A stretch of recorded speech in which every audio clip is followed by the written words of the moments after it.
Hello, everybody, and welcome to a new episode of the MinnMax Show podcast, a place about games, friends, and getting better, and frankly, whatever else we want, because Ben Hansen is on paternity leave. It's why we spent so much time on Picross last week, honestly, if we're all being honest with ourselves. I'm Kyle Hilliard. This is my last week as guest host. We will have a mysterious new temporary host that you will discover when the episode airs next week. I believe that's the plan, which I think is fun. But that's next week. Let's focus on this week. Janet Garcia is here today. What's up, Janet? Hello. Excited to be here. I sort of finished eating lunch, mostly. Hello. And Jacob Geller is with us this week. Hello. I'm good. I was just thinking about how often we have many J guests on any individual podcast now. It's very exciting for me. Yeah, it's great, which is... Let's move right on to the next J. Jenna Stoeber, what's up? Hi, it's me. It's Jenna. Yeah, we've got kind of a JKL situation happening, huh? Oh, yeah. Because Just kidding, LOL. Just kidding. That's right. Leo Vader. How's it going, Leo? Hi, Geo Jader, please. Gile Gilliard, Geo later. There we go. So this week is kind of a grab bag of recent stuff. The review embargoes have lifted for Viewfinder. They've also lifted for Pikmin, which I think we're going to say Pikmin till more people have played. But suffice to say, I like Pikmin 4. You can read my review on GameInformer.com. I gave it a 9 out of 10. I really like that game. Wow. That's all I'm going to say this week. We're going to talk a bit about Exoprimal, and I believe both Jacob and I have been playing Gunbrella. I think like a preview version that we can talk about. And since Ben Hansen is still not here, we're going to talk a little more about Picross with Leo because he didn't get a chance last week, and then maybe another game if he's timely enough, we'll give him a chance to talk about another game. So, Fair. A lot of pressure on you, Leo. And then before we head into questions, again, because Ben Hansen's not here, let's talk a little bit about Kingdom Hearts. Yeah. You're excited about that? There's no time like the present, you know? Right, yeah, 20. Kyle, right at the top of the podcast, can we ask, like, you are doing okay? This isn't some cry for help in your life that you now want to talk about Kingdom Hearts? Look, Ben doesn't let us. We try all the time, and he says, no, I hate fun, even though I love Disney and animation. He doesn't want to. He doesn't want to do it. I think I'm okay, Jacob. Usually playing too much Picross is honestly a sign of stress that I don't recognize in my life. Truly, I'm not even kidding. Like, if I'm like, I just played Picross for 3 hours, is everything okay? Like I've had that moment before. You're like, I'm going to go outside and play some Picross really quick on my lunch break. Come back in, you know? I'm an expert on Kyle Hilliard's, and as you can see, this behavior is a sign that Kyle Hilliard is stressed out and unhappy. Yeah, honestly, my stress will go down because I'll get a break from guest hosting. So maybe I won't play as much Picross or Kingdom Hearts 3. I'll get back to Final Fantasy 16 finally. But let's kick it off with Viewfinder. Who on the panel has played Viewfinder other than me? I played it. Me, okay, a lot of my us. hand. Everyone but Leo. Leo missed the memo. He hates pictures. Who wants to start? I use a viewfinder on my camera every day. No, that's true. Do you? I just look at the screen. Yeah, I've never once used it. I don't know for sure it even has one. It doesn't. Jenna, what do you think of Viewfinder? Do you like it? Yeah, it's great. I was streaming it. I got a sponsorship actually from the people who made Viewfinder, Sad Owl Studios / Thunderful. So let that be context for everything I say. But I loved it. It is like a game laser targeted to all the things I like about game, which is a cat you can pet, there's a funicular, and there's weird puzzles that have to do with perspective. And like those are like my top 3 things that I love most in games. Yeah. Have we all finished it, or has anyone just dabbled, or? No, I've just dabbled. Yeah. Okay. I have finished it. Nice. Okay, well, Janet, just a dabbler, have you played? Because you probably played a demo, I think, or have you played the final release to change your opinion at all, or anything like that? Yeah, I'm playing through the final release now. I want to have beaten it, but I just was too tired to. I'm like, it's only a couple hours. I'll knock this out at some point. And then I'm like, short, yeah. And then this morning came along, and I'm like, let me boot this game up finally. So I played an hour of it. I did chapter 1.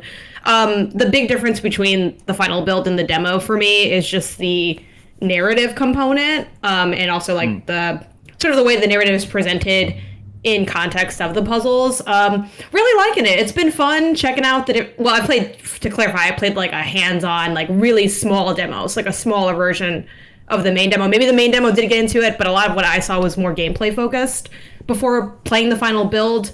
Yeah, it's cool. It's interesting. It's got some trippy stuff going on.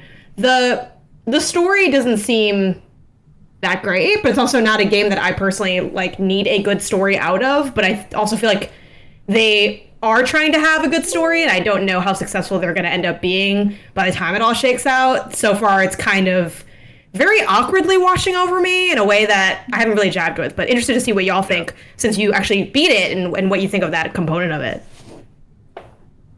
Yeah, Jacob, go ahead. Having beaten it is like an interesting position to be in, because like at every point in the game, if you ask me, I would have been like, I am having so much fun. It's like the whole game. I was like, I love this. This is hitting all the right notes. And then, I hate to be this guy. It like, and just it ending so quickly left me pretty disappointed, just because I was like, I did not get enough. And kind of not in the, always leave them wanting more. I would rather a game be too short than too long 10 times out of 10.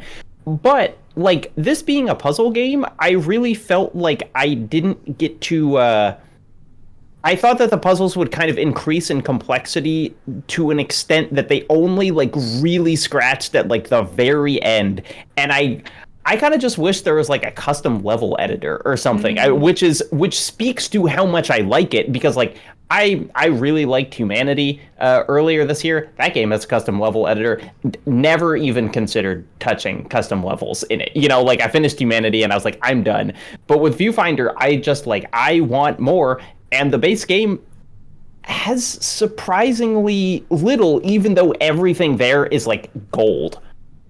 Yeah, does that make sense, Kyle? Yeah, no, it does. And it's funny, I could take those same points and say like that's why I liked it so much, because like my fear going into it was like I always think of like Maquette and Superliminal, where it's like they kind of peter out at the end for me, where it's like the puzzles get too obtuse, and like they go too far in one direction with the puzzle. But Viewfinder I felt was like consistent throughout, and because it left me wanting more, I just felt like it was like the right size. They never stuck to one mechanic for too long. There's no fat on the game. And even though the story was like, ultimately my kind of thought was like, oh, I was happy it was there. It was nice to have a little sort of background narrative happening. And I like the very end, like the sort of story conclusion, which, I won't spoil, obviously. It's kind of just a small, simple thing that I was like, I like that sort of end. That's nice. But yeah, I was very happy with it. Like if I'm ranking, like the portals and maquettes and superliminals and like Talos principles and stuff like that, I would put Viewfinder like up higher, like near the top. Mm-hmm. Yeah, for sure. I mean, just in terms of like, here is an idea for a game.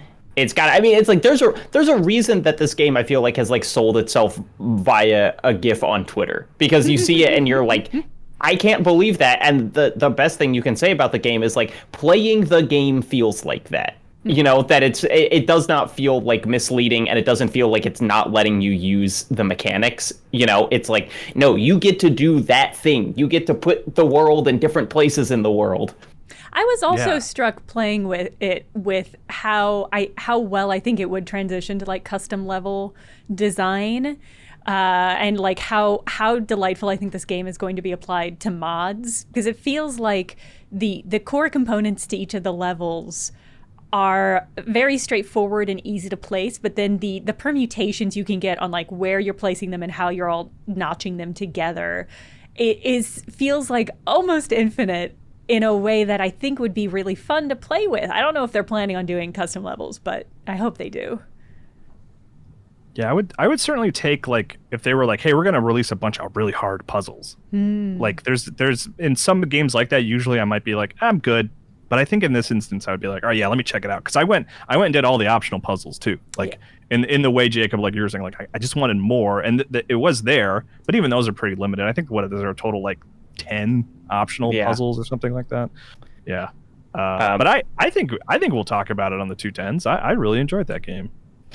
Yeah, I mean, both kind of a positive and a negative in consideration of what I've said. It's like, I think it's pretty easy as puzzle games go, and I know that like people struggle with different things in terms of puzzle games, and so it's like I am very bad at other types of puzzle games that people find easy, but this one is like, it's like once you grasp the concept of the level, you have essentially solved it, which is very like satisfying. You know, it's like you never feel like I know what to do and I don't know how to execute it, which is like a frustrating feeling. You know, it's like it's an idea and you just have to understand like what is the idea of this. And there were only like 2 levels in the whole game that I was stuck on for like more than 5 minutes, and then like solving those felt good, even though I did message the MinnMax Slack being like, is anyone playing Viewfinder? I am really stuck.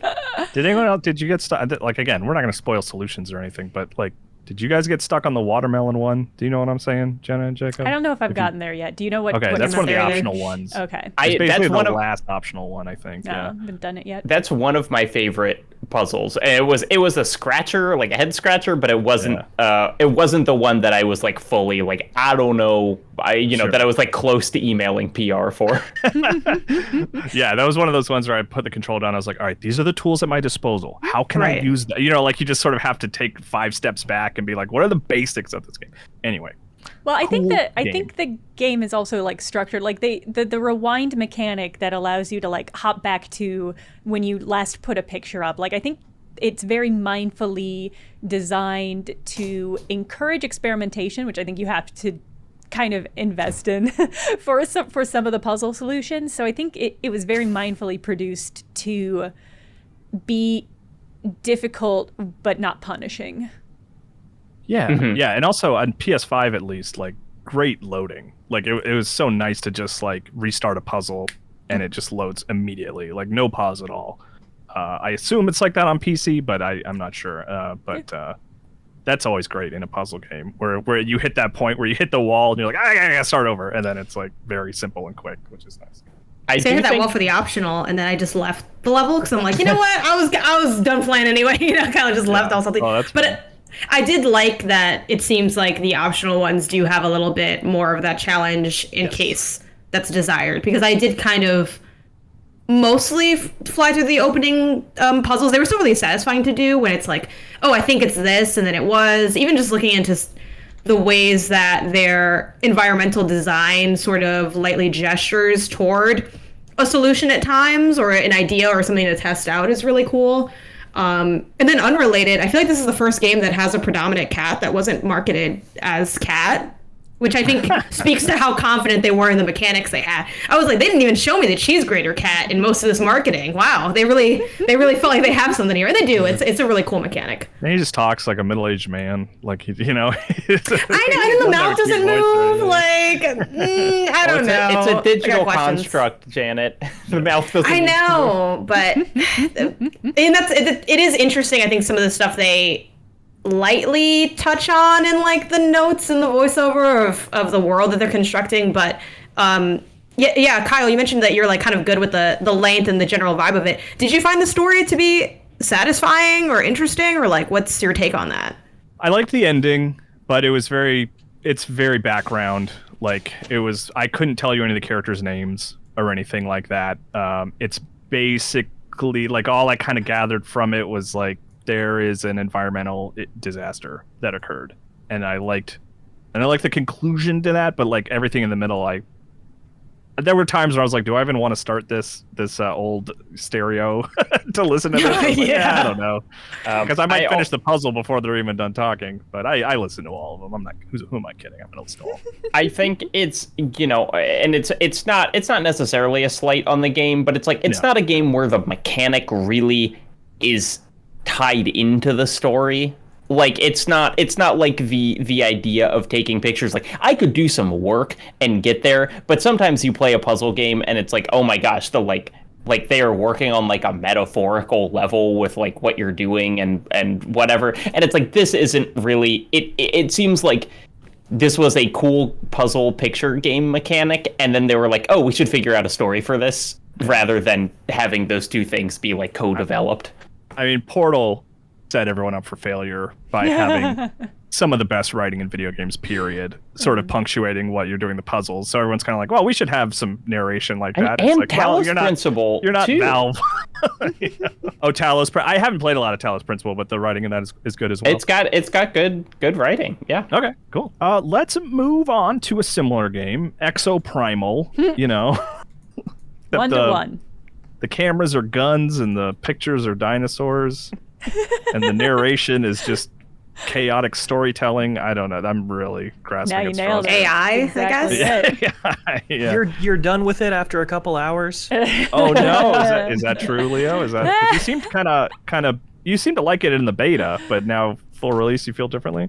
I was middle on it in the beta, and now I fully don't feel like I ever need to play it again. It's one of those turn your brain off games. You're just slaughtering mobs of dinosaurs, and that's fine. But there's a lot of competition in that space. I love that genre, and this doesn't seem like an especially good one of those. That's very similar to how I felt, where it's like, when I'm in the game and playing, it's like, yeah, this is a fine way to pass some time. The matches are short, they're very pointed, they have their good and bad sides, just like public matches in any of these kinds of games. But there's nothing like spectacular or stand out about it, I would say, that makes it feel like it's going to do the distance.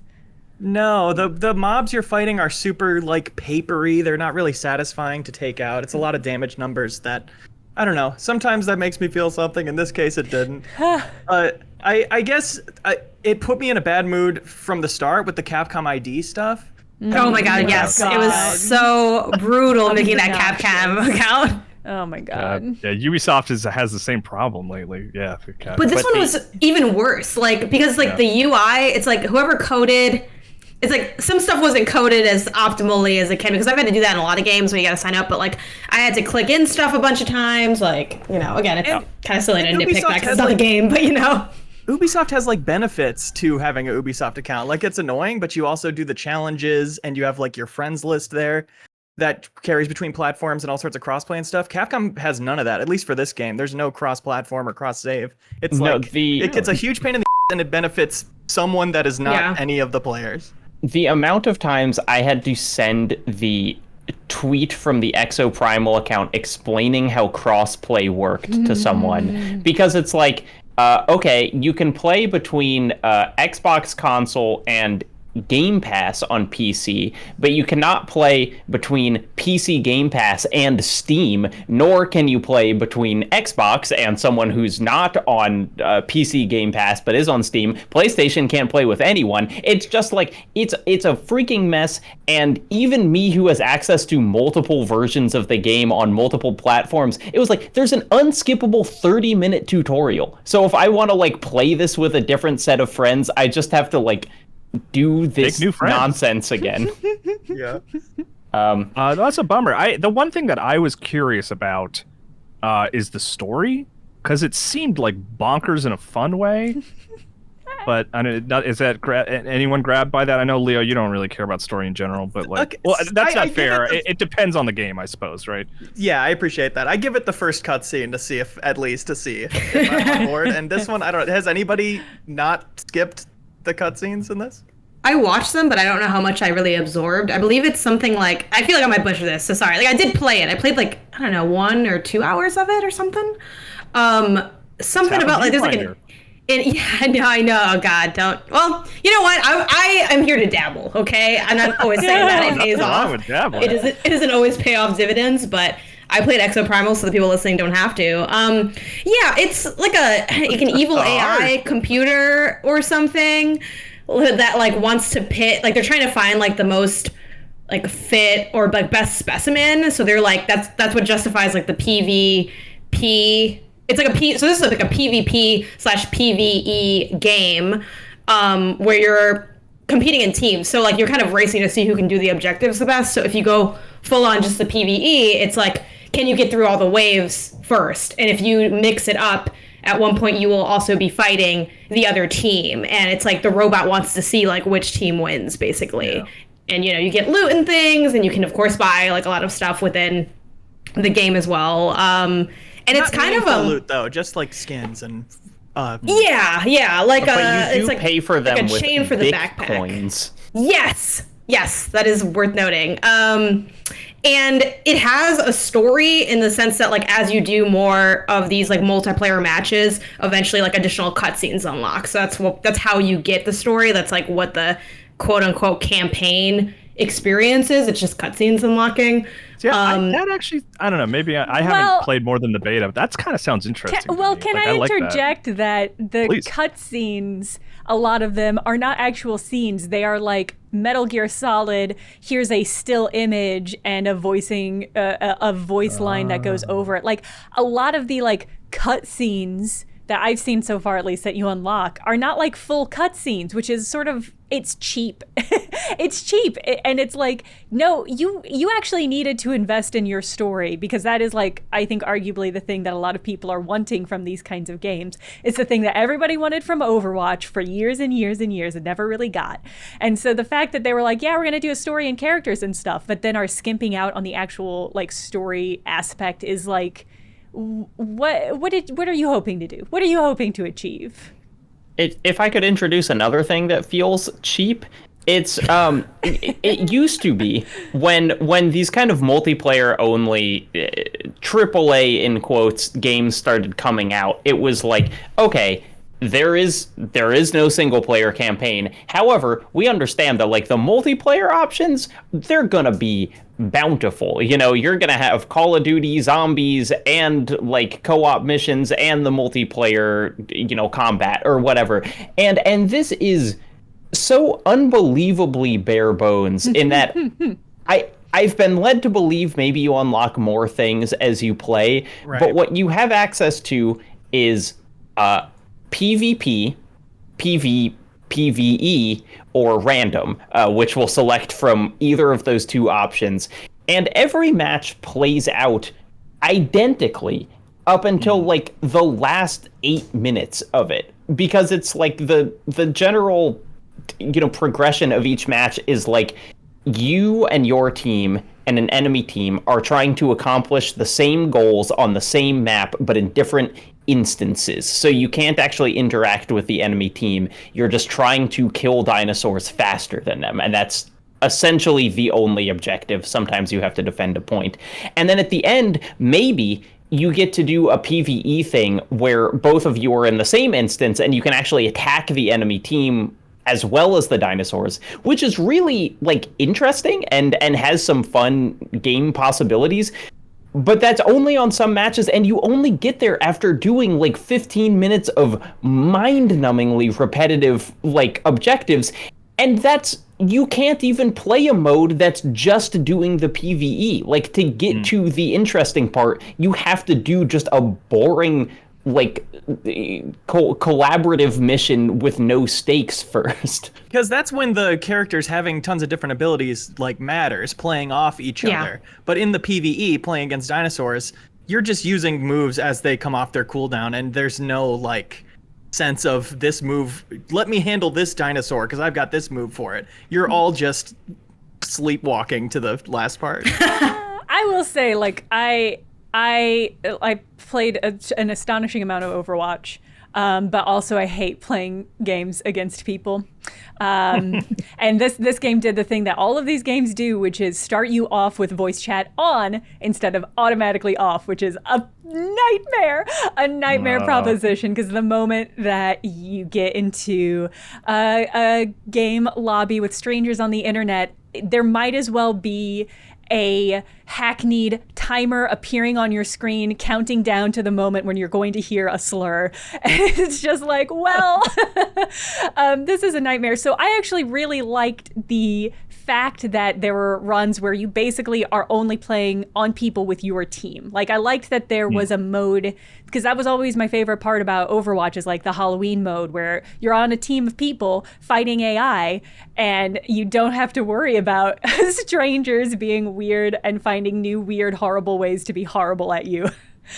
So I quite liked that, but it's clear that variety of gameplay you experience is supposed to come with what exosuit you're using rather than the variety of enemies, which are pretty basic. But also, not all of the exosuits are enjoyable to play, which is, something maybe that they'll balance out later, but which isn't there now. They're also just really fast to like wrap your head around, which is fine and good, but there's no like skill ceiling. I felt like there's no room to master. I was like, I get this and I'm bored after 90 seconds. Yeah. Leo, can we tell the story of what happened on your stream while we were playing this? Definitely.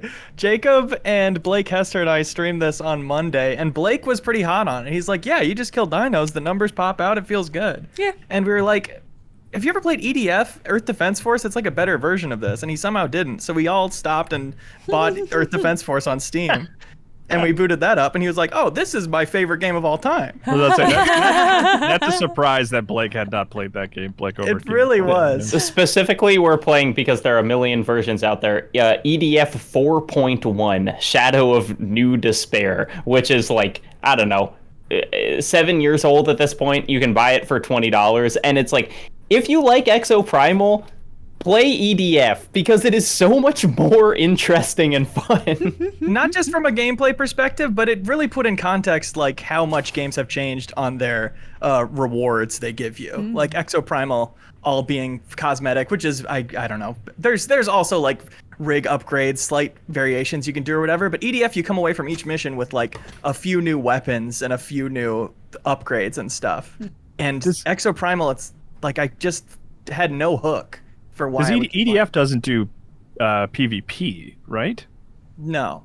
I wonder if that's But like Jacob once you did have blow that up in there, you have to put limitations on the upgrades, which is disappointing maybe. I think so, because I think Exoprimal would be more interesting if you were allowed to be more gonzo, you know, and it feels like they've held back the gameplay in the name of balancing, when like it should not be balanced. Like Exoprimal should be a game that just feels like you are like, you know, blitzing your way through a billion dinos, and instead it's like you're not as strong as you feel like you should be. Yeah. Admittedly, like I wasn't very good at the game, and that I lost almost all of my matches except for one. So I will put that caveat out there. I'm not, you know, a shooter.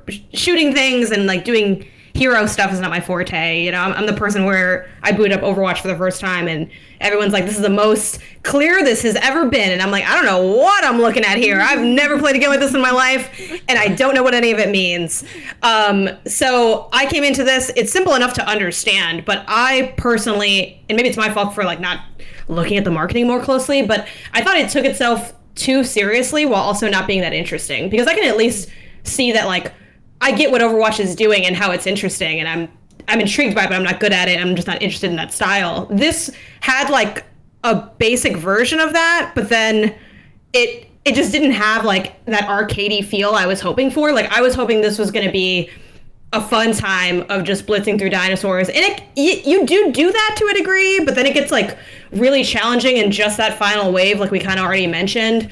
So it's like, what if the arcade experience also had like additional complexity?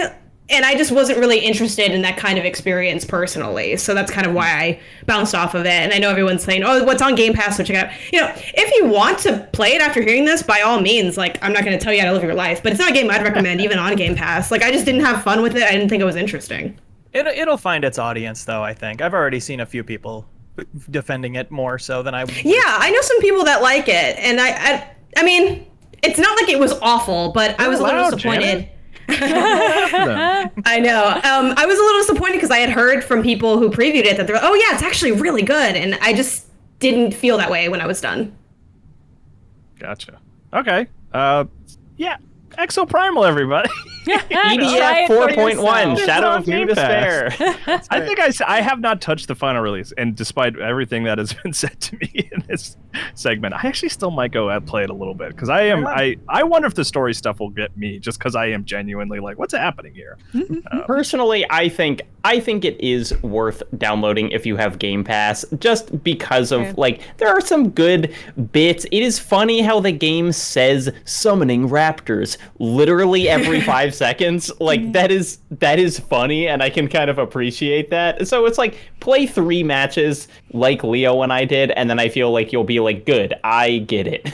Primed for EDF is what'll happen. Exo primed for EDF. There you go. Perfect. Nice. Jacob, let's talk a little bit about Gunbrella. Which we had access to like a preview build. It's not the full game or anything. Did it now? Don't tell me what game it was, but did it remind you of any other like indie classics or anything? Am I alone on this? I was wondering if maybe you would have one like that right at the top of your head. There are games that it's like working in a space, but I couldn't necessarily name one. Okay, what are you thinking of? The one that that really surprised me playing it, and I have not played the demo. This is my first time playing it. I was like, there are parts of this that remind me of Hotline Miami. Like the soundtrack is kind of Hotline Miami-esque, which is high praise because Hotline Miami has an amazing soundtrack. Some, I don't know who, might even argue that it's better than the game. I don't know who would say that.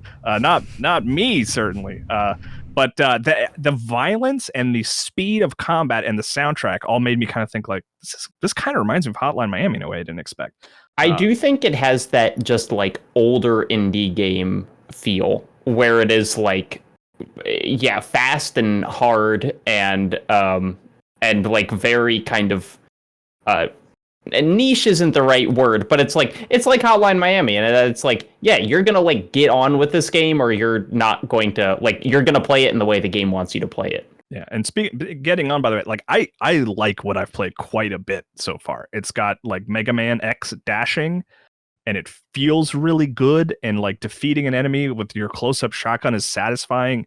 I like the weird dark tone. You're like going after a That's cult. my main point, is like, it is a game called Gunbrella, which is a portmanteau of gun and umbrella, and it's like, there's weird stuff going on in this game's story, and it's just like, it is like 10 times darker than I thought it was going to be, but also kind of, it also does like humor stuff with the darkness. I kind of haven't decided where I land on the tone. I think I need to see where the story goes, but it's like, it's not what I expected. I thought it was just going to be like tongue-in-cheek the whole time. I think you're right. I think it's the name. I really thought it was going to be kind of goofy and silly, and it does have that. But like, I think I know where I'm at with the tone, is that I like it. Like, I like the sort of dark edge to it. But then it does a thing which is like key to my heart, which is like, it makes jokes about the sort of medium of video games, like the format of video games. Like, there are these two characters talking and having this extended conversation, like thought bubbles going up above their head. And if you go and interact with them, they'll be like, why did you interrupt us? Now we have to start over. And then you just step to the side and their conversation starts over from the beginning. And there's important information that you need to get from that conversation to like progress. And that's like a video game joke that I love, is like a joke about the way video games work within a video game. Like, it's not always, it's kind of hard to nail sometimes, but this seems to be hitting it in a way that I like so far in the first, I don't know, 2 hours, give or take, something like that. Yeah, I think the Mega Man X comparison is actually a really good one, because it's like, this is like a movement game. I really strongly, and the kind of interesting thing about the Gunbrella, the titular Gunbrella, is like, it's your dash and your block, and it's on the same button. So like, when you open the umbrella, and you will kind of like be blown forward in the direction of it, or you can use it to like glide or whatever, but it also deflects bullets. And just it's like a weird brain rewiring thing to have like dash and block be the same thing. And I think the skill ceiling is really high, and while I was playing these opening levels, I was just like, man, GDQ Gunbrella is going to be nuts. You know, like, people are going to be moving through these levels in like seconds, which is a cool thing to feel while playing a game. Yeah, I don't think they have a release window. I think it's still 2023, but it, like, great first impression for me. I was excited about it on a basic level, but like, getting my hands on it now, I'm like, I'm really excited to play this when it comes out. I was impressed. I liked what I played. Leo, it's your time, dude. Hi. Are you ready? Yeah. It's time for you to tell us what you couldn't tell us about Picross last week. And if I'm feeling generous, you can also tell us about Arcade Paradise. Power going to Kyle's head in this last week. I'm like, yeah, I need to get, it's like serving a presidential term. Like you can only host 4 episodes and then you have to get out of there. Right. I really don't have that much to add about Picross that I didn't send in with my questions. I like it a lot. And I on my Chicago trip, I talked about Picross, and then my friend Aaron went to this Japanese market and came back with a physical book of Picross for me. Ooh. And it was really nice. I did it on the train on the way home, and it's so cute because it's like all in Japanese and you can't make out all of it if you don't speak Japanese, or read it. But on the bottom it has target times for each puzzle. It says like 16 minutes, so you can time yourself with this physical book, which I think is an awesome idea. The one question I want to ask you is, like, did you kind of find Picross recently? I feel like I never talked to you about Picross until like the last couple months. I feel like at the start of this year, visiting a friend, we randomly were like, does anybody know how to play Picross? Let's all learn how to do that together. And then we like emulated Pokemon Picross and had a really great time. That's the one? That's so funny. You emulated Why that one? Why did that one rise to the top? It was totally random. I mean, besides brand loyalty to Pokemon, but I wish that game was released on more things, because it does have that like light progression you were talking about, liking that little sequential unlocking new puzzles. I thought, yeah, because you have to like do a certain amount to get a secret bonus one. Bring back Pokemon Picross. That's all. Yeah, they should bring it to Switch. They brought back Pokemon Snap. It's time for Pokemon Picross. It just needs to be a port. I don't think a ton of people played it. It doesn't even need to be a new one, a sequel. New Pokemon Picross. Just call it old Pokemon Picross and just release it. Old Pokemon Picross. Yeah, is that fast enough? Yes, thank you. I will now allow you to tell us about Arcade Paradise. Thank you so much.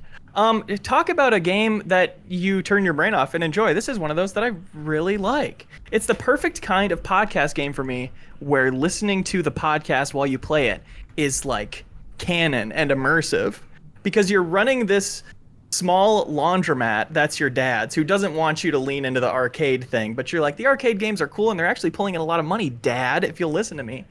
But he doesn't want to, so you're kind of secretly adding new arcade cabinets. Classic dad. Yeah. And so you're like playing these arcade games because there's goals that if you achieve them within the game, super simple, air hockey, there's a Pac-Man like one. If you achieve these goals, it increases the machine's popularity, and then you're tweaking that to make sure you're getting like the most income per hour. But while you're playing them, trying to achieve the goals, you're getting little watch alerts. That's like, oh, the laundry I put in is ready to get moved to the dryer. And you back out and do that, which is the exact kind of menial specific job that I love doing in games while listening to podcasts. And it's an surprisingly interesting story. Like, it puts a nice fun wrapping on it where you're kind of invested in what you're doing, and you're gradually like shifting it from being a laundromat towards an arcade in a way that's like you want to see the next step of that. And funny. It's really fun. The arcade games are not super complicated, but you like bounce between them super fast, and if you find one you like, you can focus on that one and max it out. It's there's a ton of goals you could be doing. You have dailies to get like upgrade points, but you're like very self-directed in, this sounds fun today, I want to do this, or I've been neglecting this, let's do that today. So it's like you play arcade games for a while, you manage a laundromat for a while, back and forth, right? Like that's the basic idea.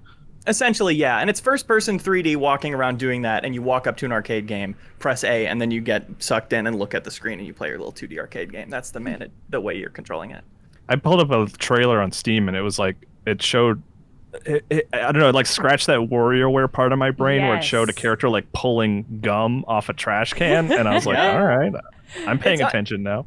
It's like a Dragon in that way, where you're this young person with this vivid imagination, and you're kind of like, how do I make running a laundromat fun? I'll give myself like an S rating for throwing the trash in the dumpster the right way, and there's like sprite pop-ups that show that. It's pretty cute. Arcade Paradise. Yeah. Have you had a moment while you're playing the game where the game tells you that you need to be doing laundry, and you find that you yourself, your human person, also needs to be attending to your laundry? Has that happened yet? Not yet, but I think it is going to make it easier when that does happen. I'll be used to it. But you're going to have to back out of so many layers of the Matrix to get to your actual laundry. That's a good point. You gotta find a phone. You gotta find a landline, dude. That's gonna be so hard. Yeah. Although I guess in Resurrections it was mirrors, if I remember correctly. So maybe that's it's mirrors now. Yeah, they upgraded. Janet, you started playing Kingdom Hearts for the first time ever? Is that right? Yeah. Why? I have this thing on my stream. I don't have a catchy name for it yet, even though I've done like 4 of these, but it's like a community picked game where I use like the channel points and I make like a shared goal, and it'll be whatever game I feel like my community's been asking me. I don't really get that data super formally. It's kind of, we just kind of casually talk about it week to week. And when the streets were talking, I listened. So this one was Kingdom Hearts, which was probably the most contentious game. I think I've mentioned this on the show before, but it was like the only game that some people were like, I don't think you should play this game. And I'm like, oh, it's like a weird forbidden fruit of this old video game. So, yeah, I started doing that. I have a promise to always do at least 2 of the Let's Plays, and a caveat that like if I really hate the game, I just stop, because I feel like that's not fun either. If someone really doesn't like a game and you have to watch like 40 hours of it, like it doesn't seem like it'd be a good time. But I try to be really open-minded for these titles. In the past, I've done Demon Souls, Outer Wilds. I forgot what other one I did. Oh, Yakuza Like a Dragon. So I've like played a lot of hours for this series. So Kingdom Hearts, funnily enough, doesn't feel as intimidating lengthwise after coming off of Yakuza Like a Dragon. But yeah, that's why I'm playing it. I'm 2 in. The first one, right? Like you're starting with 1. And yeah, and I'm 2 streams in. How does it hold up in 2023? Honestly, it is way more solid than I expected. I love platformers. I love kind of the mascotty adventure stuff. Like that's what I grew up on, and that's what I know the most, and what I think I have probably the highest tolerance for in terms of things aging or things maybe not being super great. Like I always joke, I'll play any platformer, even a bad one. Like I just, and yeah, like I think there's definitely things that show its age and design choices that maybe just were never a good idea in terms of, I think like not having like objectives lists, not having like there's like a lot of ways to get lost in the game. So I definitely have my critiques, but overall it's a fun, colorful world. The aerial combat snaps really nicely. There's magic. It's not like too complicated, so it does feel kind of like first RPG vibes, but more traditional RPG. Like I talked about that a lot in my stream too, where I don't have a strong RPG background. Like I didn't grow up playing those games other than Pokemon, which since Pokemon's fairly simple, like you don't even have to necessarily like use a lot of the items. So like I didn't develop a lot of the skills and sensibilities that a kid did growing up. And playing it is funny knowing that like a lot of people played it as a kid. I was like, wow. So this was like what you were doing as a kid. And I'm like, I don't know if I would have been able to handle it. I think I would have been out. I don't know. I was in high school. I think I was probably like a sophomore, and I couldn't beat it because there is a spike. Not to scare you away, maybe you can prepare for it. But how'd you answer the questions? Because that changes how the game plays. Right. Which is also a very old game thing. I was basically at the penultimate boss, who was a Disney character, which I guess, you're playing it. I'm not going to spoil it for you. But like, sure. I got stuck and I could never beat that boss. And so I never beat Kingdom Hearts 1. But I really, really liked Kingdom Hearts 2 and played and finished Kingdom Hearts. Everyone says it's really good. Like people are begging me to like, no matter what, please play the good version of this game, which is Kingdom Hearts 2, according to the community. I mean, I that's the thing. Like, I really liked Kingdom Hearts 2, and it like still to this day, I'd have to go back and like watch YouTube stuff. But I was like, I remember that ending being just so bombastic and crazy. Not even from like a story perspective, but just like cool, like buildings collapsing and running up and along the sides of buildings, and like the end of Final Fantasy VII Remake actually reminds me a lot of the end of Kingdom Hearts 2. But and then like I just fell off like a rock. Like just all the side stuff, just like I could not engage with it. Even though I was excited for like the PSP versions and the DS versions and everything, and then I was like, you know what? I think I'm gonna come back for Kingdom Hearts 3. It's time. And I played it right when it came out, and it's funny. So I tweeted yesterday. I was like, I'm gonna play some Kingdom Hearts, which is funny because it wasn't actually prompted by this pending podcast discussion. Mm-hmm. There's something in the air, Janet. I don't know why, but I was like looking for a game to play while I'm riding my indoor bike, And I was like, what if I picked up my Kingdom Hearts 3 save? And What is with MinnMax and these weirdo bike games? Because didn't Ben have this too, where he was? Yeah, or was it you again? I don't remember now. I'm always playing weirdo bike games. It's funny. My wife will walk into the room while I'm on the bike, and she just like looks at the screen, and she always gives me this look if you're watching the video version. She goes, like, why are you playing that? Like, I was playing GTA 6 the other day. She was like, "You're playing GTA You're playing 6? GTA 6? Wow. Five. Excuse me, 5. MinnMax was about Next to Game Informer struck cover from the trip. internet. Yeah. But Kingdom Hearts 3 was again. I was like, I think I can do this. I think I can play Kingdom Hearts again. And I played through the first like 2 or 3 levels. I got through Toy Story, which is like a highlight, like to be able to go to Toy Story World, and then I got to Tangled World, and I got like so lost. And Jacob, you'll love this. All the cutscenes are just scenes from Tangled. Like they're not even like, they didn't redo them or anything. It's not like Kingdom Hearts 1 and 2, I feel like at least was like, oh, you know Mulan, right?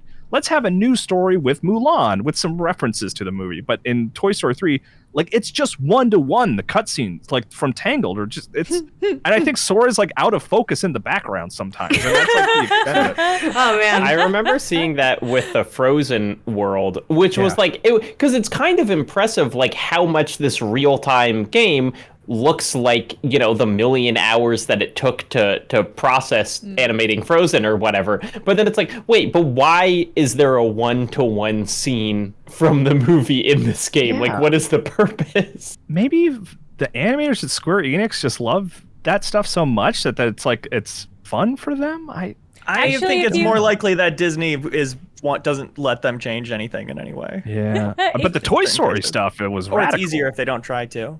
Like the Toy Story stuff was like crazy and different and weird. But that's Pixar versus Disney, I suppose. I'm sure it's a huge battle to get those kinds of changes, and they probably don't want to I can't even imagine. take that fight every time. Yeah.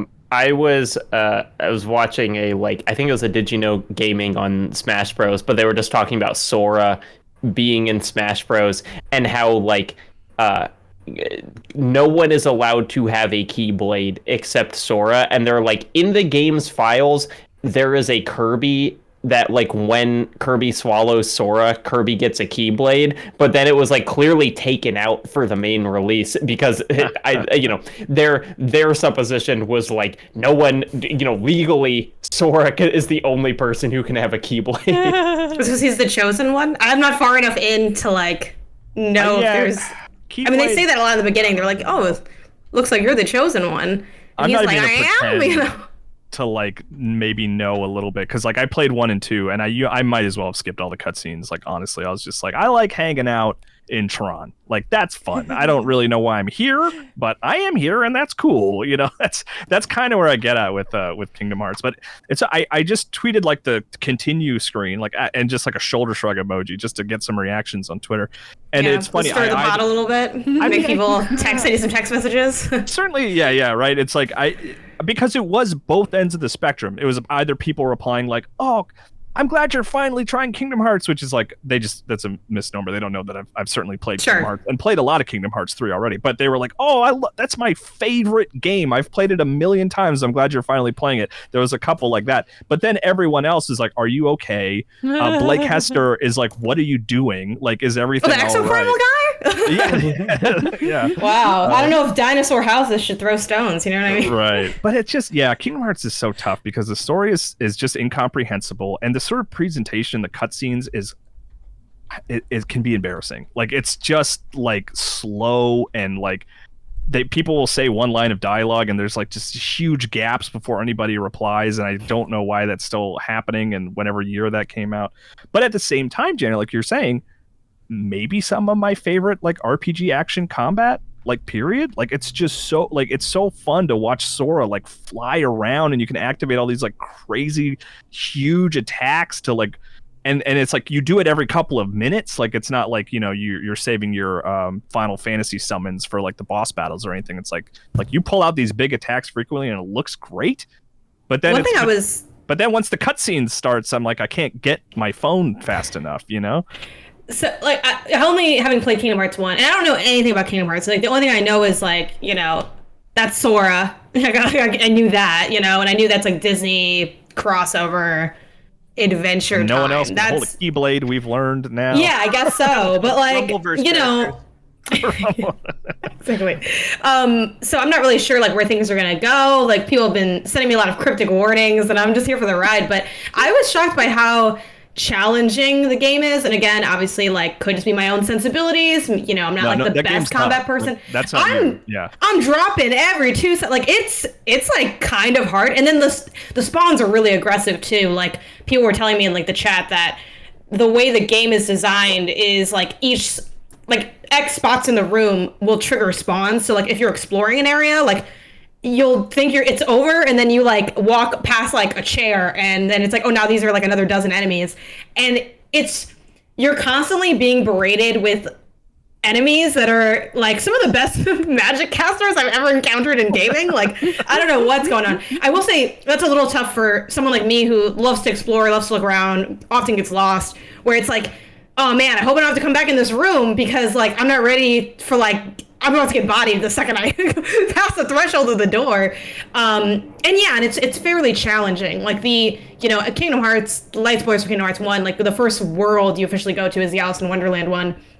And everyone in the chat was also like, it gets easier after that. Like these are some of the more like cryptic environmental things. Everything doesn't like quite fully function the way you might expect it to. There's not any like, talk about like lack of environmental telegraphing. I know some people like to hate it's marked yellow and says door, and I'm like, okay, there's got to be an in between though, because Kingdom Hearts everything looks identical, and it's like you'll breathe on something and it's like this hit triangle to get all the information you need, and I'm like, how am I? I'm touching all the walls on each edge trying to figure out where to go in this game. But it is overall like pretty solid. I don't think I'm gonna gain that love people have who played it as like a kid, because it doesn't have like that nostalgia mix in. I'm not drinking the high C with the PS2 control, but like I can see why people love it so far, and the joy it brings them. And it's like very solid right now. It's unintentionally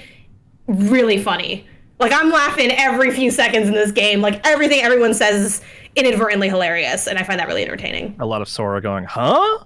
Right? Or like the weird smile he does, like in this like deep cut, like you have to like know the game like by heart to even know what I'm talking about. But they're like, oh, you get to join our ship, you gotta have a smile, and he has like the most horrific smile I've ever seen in my entire life. Things like that happen constantly. There's like the beach cutscenes where the guy who's clearly like, this is like a 24-year-old man hanging out with like 9-year-old children, and he's like, first one to hear gets your girlfriend, and it's just like, what's going on in this game? But I don't know, I'm kind of living for it. And for those asking, I know there's a lot of people asking about this. Haley Joel Osment has been the voice of Sora since the first game, and still is in Kingdom Hearts 3. On his podcast with WTF with Mark Maron, they do not talk about Kingdom Hearts, which I found very disappointing. So just a heads up to everyone. Mark Maron's such a fan. Mark Maron won't shut up about Kingdom Hearts.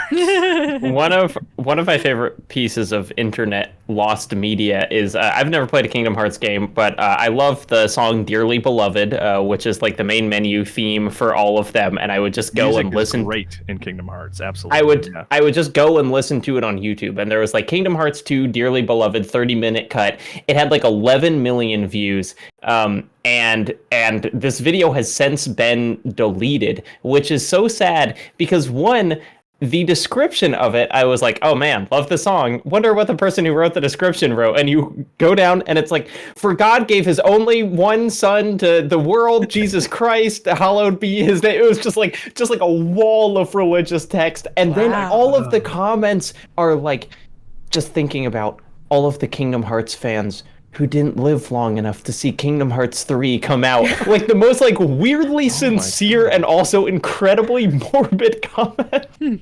So I truly miss that video. I wish I could go back and look at it. That's so funny. Here, I'll read a couple. We had a couple Kingdom Hearts comments from Troy Ellison. Hey, Kyle and the cohorts. Happy, hopefully, to have some Kingdom Hearts love. I think we got a little bit in there. On the show, while this game series has its fair share of flaws, it will always have a special place in my heart for being my sort of gateway into games. It was the first game I got really passionate about as a kid, and it even got me to expand to other RPGs I love, like Final Fantasy, and helped introduce me to games media as I waited for Kingdom Hearts 3. So And then GY Bones. Kingdom Hearts representation, finally. Deepest dive. We'll see. I don't know about that. There's some interest. Blessing Adeoye Jr. was like, I'm in the mood to boot up Kingdom Hearts again. And I'm like, come on in, man. The water's fine, you know? Well, the trick is to try to get Ben to play it, because Ben Hansen loves Disney animation and loves Final Fantasy. Yeah. They made this game for him, but he's never gotten around to playing it. I would also Hansen love got Sarah. molded. Yeah, basically. I would love if Sarah would go back and finish it. I know it's a little traumatic for her. She played it as a kid but couldn't finish it sure. because Yeah, it was too yeah, like same. convoluted, but it's never too late, you know? It is kind of one of those games on my sort of backlog that's I got to the end but didn't finish and will always just bug me a little bit. Not quite enough to start a new save, because I would need to start over. But occasionally I've had a couple games like that where I've gone back. Like Golden Sun was one in the last couple of years where I had gotten to the end when I was young but never beat it. But like 2-3 years ago, I booted up a Game Boy Advance and a copy of Golden Sun, and I actually played it to completion. So maybe I'll get around to Kingdom Hearts. I don't know. The other solution is to have 500 games like that, so they all kind of blur together and don't know. There you go. Let's see. Oh yeah, and then GY Bones. He also wanted to say that the series has had its claws in him since the first TV commercial they saw of it. Hearing that simple and clean remix along with everything going on in the ad really resonated with me for some reason. Yeah, the soundtrack in that game is truly killer. It's so good. Yeah. Hey Jenna, do you know how this whole thing operates? Well, I don't know. You're going to tell me? Sorry, I don't know why I was doing a voice there. I was wondering about that. Oh, no, it's all the Disney talk. She's from the 30s. An old timely lad, you know? Why don't you tell me about it, Kyle? All right, it's Patreon, everybody. MinnMax.com/ or Patreon.com/MinnMax. I think I've done that every single time. At least you're People have been consistent. going to MinnMax.com/Patreon. I can't figure out how to give you guys money. Oh, it's not working. But yeah, Patreon.com/MinnMax. You can find different tiers to support us at. Find the one that works for you, and help us out. This week- MinnMax.com/Patreon is a good link. You can use that. Oh, it gets you there? See, Yeah. it's fine. Let's see. This week we are supported. I believe this is a new supporter, actually. Liquid IV. Unless I'm misremembering. Maybe they have supported us in the past. Doesn't matter. I think so. So Liquid IV, it's this little pouch of like flavoring that you put in your regular water that offers 3 times the electrolytes of leading sports drinks plus 8 vitamins and nutrients for everyday wellness that hydrates 2 times faster than water alone. Jenna has some, doing her best Vanna White impression to show it off. You guys, Janet, use this as well? You guys like it? Yeah, I've been using it for probably a couple of years. It's my go-to, like, either hydration boost or hydration, like, recovery thing. So whenever you have that need come up, that's kind of what I turn to. So if I, drank a lot in a night, I'll drink it before I go to bed. Sometimes when I'm traveling, I'll drink it maybe in the morning as a preemptive, let me make sure I'm definitely getting my hydration when I'm not at home. Obviously it could have, additional benefits from I'm a distance runner, and usually I take an electrolyte supplement. I think I usually do it the morning if I have a long run. So those are kind of the use cases that I found for it and why I like to keep some on hand. So this is a cool. I was I'm already using it. Works out great. Cool. Yeah, I'm a treadmill jockey. I don't do bikes, but now that I keep hearing people say that you can game while you're biking, and I'm dubious. Might I suggest Kingdom Hearts 3? Drink some Liquid IV and play some Kingdom Hearts on your bicycle. I mean, that why sounds not? like a pretty great weekend, actually. But I really like it because it's a powder, and I know I've used some alternative hydration stuff, but this one is because it's a powder. It mixes up instantaneous, which is really nice, and also has some pretty wild flavors. I've got lemon lime, green grape, and white peach. Because I was I've never known a hydration tablet or powder or anything to have a peach flavor, but it's pretty solid. And so if you can't get peaches because of the horrible drought racking America, then this is the next best thing. This is a hydrational alternative, but I really like it. It's really nice. Yeah, sugar-free now, apparently. I guess that's new, which is nice. Let's see. 1 stick of liquid IV and 16 ounces of water hydrates you 2 times faster and more efficiently than water alone. Real people, real flavor, real hydrating, and now sugar-free. Like I mentioned, I guess that they used to have sugar in it, but not anymore. Get that out of here. Grab your liquid IV hydration multiplier sugar-free in bulk nationwide at Costco, or here's the important part. Get 20% off when you go to liquidiv.com and use the code MinnMax at checkout. MINN, 2 N's, MAX. That's 20% off anything that's 20% off anything you order when you use the promo code MinnMax, 2 N's, at liquidiv.com. Thanks, Liquid IV. We are also supported this week by Rocket Money. Rocket Money, not to be confused with Rocket Mortgage. Ben Hansen's never going to live that down. I'm always going to bring it up.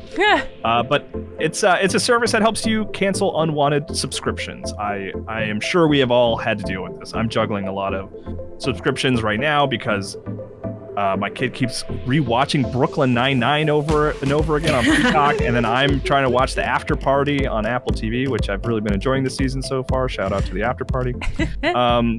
So I want to be better about canceling my television subscriptions because I sign up for a lot of like singular shows and then I neglect to cancel them after I'm done watching them. And that's what Rocket Money is here to help you with. Rocket Money is a personal finance app that finds and cancels your unwanted subscriptions, monitors your spending, and helps you lower your bills all in one place, ladies and gentlemen. Stop throwing your money away. Cancel unwanted subscriptions and manage your expenses the easy way by going to rocketmoney.com/MinnMax. 2 N's. Gonna keep reminding everybody. That's rocketmoney.com/MinnMax.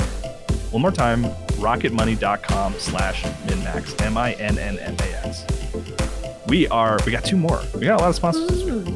HelloFresh. You guys know HelloFresh.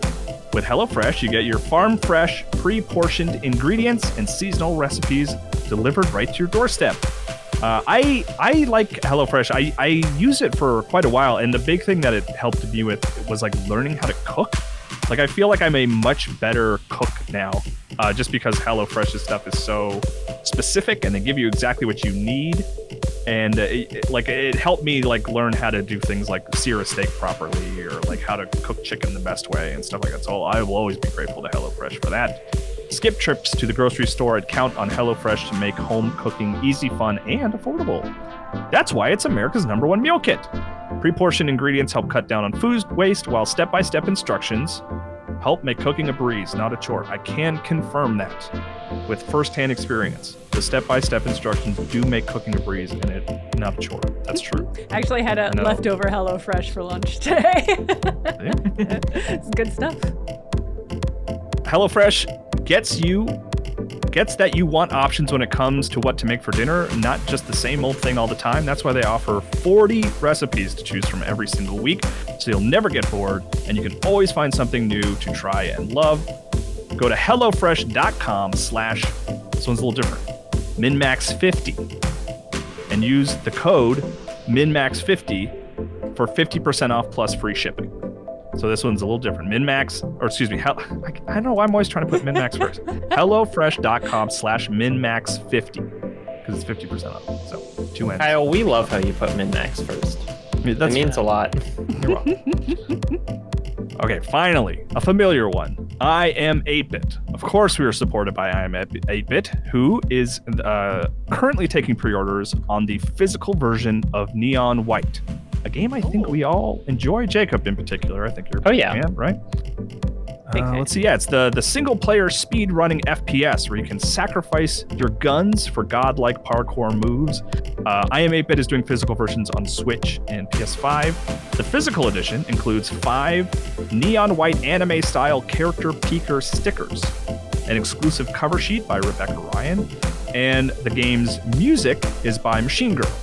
And this is all region-free, so even if you're outside the United States, you can use the Switch cartridge. I think is that all Switch cartridges? I don't know. They made a specific call out for it here, so maybe it's not for all Switch cartridges. I actually don't know. But yes, I Am 8-Bit is taking pre-orders on that now, and of course, we will select a question of the week as we do every week, and I Am 8-Bit will send that person a prize in the mail. And this week, the winner of the question of the week will get a copy of the Bug Snacks vinyl soundtrack, which is one that we've been talking about for a while in terms of pre-order. But now you can actually get the thing if you write us a good question. And of course, you can join our Patreon to submit a question for the podcast. The I Am 8-Bit code for July, which gets you 10% off of anything under $100, is the phrase with no spaces, egg on a sidewalk. EGGONASIDEWALK for 10% off of anything under $100. Okay, you guys ready for some questions? Yeah. Yes, sir. All right, let's do it. Let's see. This is a good one. I don't have an answer to this question. Maybe you guys do.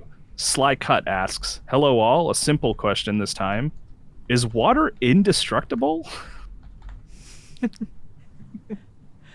Well, I don't know. I mean, technically, all matter is indestructible, but it's like, I don't think water is more so than other stuff. It's not more so? How would you destroy a cup of water?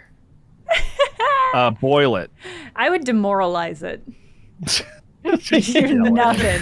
You're not I have even. to fill you with electrolytes to want to drink you. You're half as hydrating as liquid IV. Get out of here. You don't even taste like white peach. Get out. You're obsolete water. You're just like your father. The Pixar film Elemental actually kind of sort of debates this question. Wow, a fifth sponsor. Oh man, hey, if Pixar wants to sponsor MinnMax, by all, please bring it on. I would love that. Yeah, sorry for spoilers, but it's the scene where the water gets executed. You spoiled it, man. I don't know why would you do that, Leo? Come on. It's a pretty solid answer. Elemental is blowing up the charts. Everyone is so excited for that movie. Nothing Doesn't went want wrong. spoilers for it. So I don't think water's in it, because even you can steam it, you can freeze it, and you can shatter it. I don't know. It just feels different than like. It's still useful in those states, right? It's like destroying something means you make it not work anymore. I mean, I understand what the question is asking, which is that when you freeze it, it still turns back into water, and when you steam it, it still turns back into water. Yeah, from a layman's perspective, it's still more itself than if I were to smash a Xbox. The Xbox could never be an Xbox again to me. Okay, but what about like a Water is rock? gonna be water again immediately. Like if you smash a rock, you just got a bunch of little rocks. If you That's true. melt a rock and then it hardens, it's a rock again. It's like, I feel like a lot of core elements are just kind of like, if you're taking all of its states of matter as one, then they're kind of indestructible. That's a good point. I couldn't destroy dirt. Could you not destroy it on a molecular level, though? Oppenheimer Oh, I style? think you could. You could separate the hydrogen from the oxygen. Yeah. I mean, I couldn't. I couldn't do such a thing. But Well, that's the plot of Oppenheimer, right? I'm going to see it this weekend. Yeah, no He spoilers. destroys water. yeah, I he just splits. bought tickets He before the splits show, so the no one water spoil atom Oppenheimer for me. notoriously. So the answer is no, Sly Cut. You heard it here. What? That's your conclusion from this Okay. conversation? Yeah. That's what we said? I don't know. Ben Shively says, "How do you guys feel about gaming tattoos? Do you have any? I just got 2 on my forearms: Resident Evil 4 and Bloodborne." Ooh. Nice. The I love full to see box 'em. art I'm envisioning. With the ESRB legalese. rated M. I'm scared of tattoos. I don't see myself ever getting one. But there's a good chance if I were to get one, it would probably be video game related. It's a big part of my life for sure. So I get it. I understand it. Yeah. I love seeing other people's gaming tattoos, but I would never. I generally am against getting tattoos of brand stuff. Yeah, that makes sense. Yeah, and this is a thing I've spoken about on my own streams before because I think it's really fascinating. But because the meaning of a brand object or something that is a creation that somebody owns can shift so dramatically. And I would point to Harry Potter. In our lifetime, so many people I know and love have Harry Potter tattoos that they really regret now. Aw. And so that's how I feel about video game tattoos. Is like, I love seeing them and I would never hold one against them if the meaning of it shifted over time. But it is one of those things where it's like, could not be me. That I still really reminds wanna- me, Ben Hansen is always like, "Do not get a MinnMax tattoo, please don't." But he's not here. Go crazy, go get one. Yeah, we all get matching MinnMax tattoos. Together we I make do one have a arrow. gaming I'm busy tattoo. that day. Nice. What is it? I have the bridge from Shadow of the Colossus on my ribs, which is Jenna. I've thought a whole lot about that sort of thing. I mean, in particular, like there is. Maybe my favorite movie is the Wes Anderson film Fantastic Mr. Fox. And there are like very specific things from that I would love to get tattooed on me. But like more so than game developed in Japan in 2005, it's like prominent white guy film director, even with someone as like... Oh, I've never heard anyone say anything bad about Wes Anderson, but it just feels like you're really rolling the dice. And so I like He could drop it at any second now. it's like I think I might get that tattoo one day, but it might be after he's passed, you know, like it's that sort of thing. I think having like something like a bridge, something that is like iconographic to you, but which is not necessarily 100% identifiable. Like that, I think, is the way to do a gaming tattoo. But also, it's your body, and you should get whatever tattoo you want. And of course, yeah. And we should all, as a culture, realize tattoos are pretty permanent. So if somebody has a tattoo that they regret, then that's their own business. Yeah, I think it's it's like it is the like structure versus character line is like I can never see myself getting like a character from a video game tattooed on me, but there are other just like pieces of architecture that I've thought about that I would like. Imagine if you got a tattoo of Wander before you'd finished the game. I'd be like, oh no, he got canceled. I think this guy's the bad guy. I've got a full back tattoo of Calvin from Calvin and Hobbes pissing on Master Chief. Classy. Where is Master Chief in the image? Is it just on the back, or does it stray is he a little very lower? small? It's mostly Master Chief, but if you look really close, you see Calvin peeing on it. By the way, Jacob, I think I could have had 100 guesses and I wouldn't have guessed Fantastic Mr. Fox being one of your favorite movies. I like that movie a lot. That's like my daughter and I talk about that movie all the time because she really fell in love with it and watched it multiple times and read the book, but weirdly has zero interest in watching any other Wes Anderson films despite me presenting them to her. Yeah, well, I mean, there's only one other stop motion one and it's bad. Fine. Also, Fantastic Mr. Fox is an interesting example because, like, Roald Dahl, by all accounts, bad guy. As a Jewish man, like, we probably wouldn't get along that well. But, true. I do like his books. Let's see. Pelican Man says, people often talk about games that they came to love after initially bouncing off of them, but I'm curious about the opposite. What's a game you started out loving, but ended up hating, or at the very least disliking? Scorn. Scorn's such a short game, it almost feels like a cheap answer, but like going into that game, it's everything that I was hoping, which is to say nasty. It's so nasty with the body horror stuff and the fleshiness, and I really liked like how the puzzles were structured. I wasn't wild about the combat, and then that is the fatal flaw of it, is that if you got the 3 hours of the game into it, you were confronted with just a miserable boss battle that is not fun, and it's really hard, and it's so annoying, and it's just like it's just one of those games where it's like my turnabout on it was so stark. Just like absolutely. Jenna, my experience with that game is I managed to get through it missing one of the weapons. Whoa! So I beat it without like missing a weapon, and I was like, I can't believe how hard this game is. And then after I beat it, I was like, I was missing a whole ass weapon. No wonder it was so freaking hard. This is both. It's kind of a spoiler for Scorn, and it's also truly disgusting. But you have to now, yeah.